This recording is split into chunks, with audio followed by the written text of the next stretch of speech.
Taste the Daily. Madurai மாவட்டம் உசிலம்பட்டி 58ஆம் கால்வாயில் தண்ணீர் திறக்க வலியுறுத்தி மாவட்ட ஆட்சியரிடம் அதிமுக முன்னாள் அமைச்சர் ஆர்பி உதயகுமார் மனு அளித்தார். பின்னர் செய்தியாளர்களை சந்தித்த அவர், வைகை அணையில் போதிய நீர் இருந்தும் 58ஆம் கால்வாய் திட்டத்திற்கு தண்ணீர் திறக்கவில்லை என்றும், ஜீவாதார உரிமையான தண்ணீரை கூட திமுக ஆட்சியில் போராடி பெற வேண்டிய சூழல் உள்ளதாகவும் கூறினார்.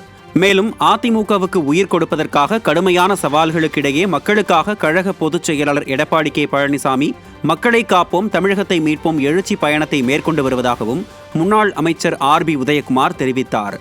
இந்நிகழ்வின் போது முன்னாள் சட்டமன்ற உறுப்பினர்கள் தமிழரசன், எஸ் சரவணன் மற்றும் மாணிக்கம் உள்ளிட்ட பலர் உடன் இருந்தனர். ஒவ்வொரு ஆண்டும் இதே திமுக அரசுல ஒவ்வொரு ஆண்டும் இந்த தண்ணீர் உரிமையை பெறுவதற்கு கூட போராட வேண்டியது இருக்கிறது. இதே பார்த்தீங்கன்னா, நாங்கள் 2 ஆண்டுகளுக்கு முன்பு இதே இடத்துல தான் மாவட்ட ஆட்சித்தலைவர் சந்திக்க கூட மறுத்து விட்டார். இன்றைக்கு கூட மாவட்ட ஆட்சித்தலைவர் எங்களை உடனே அழைத்து எங்களை கோரிக்கை மனு பெற்றாங்க. அது வரவேற்கக்கூடியதாக தான் இருக்கிறது, மகிழ்ச்சி. அன்றைக்கு சந்திக்க கூட இல்லை, கொட்டுகிற மலையில அன்றைக்கு புரட்சித் தலைவர் ஐயா எடப்பாடி அவர்களுடைய ஆணை பெற்று நாங்கள் இங்கேயே உட்கார்ந்துருந்தோம். மனுவாக கூட அவங்க வரல. ஏன்னா தண்ணீர் உரிமை என்பது நம்முடைய அடிப்படை ஜீவாதார உரிமை.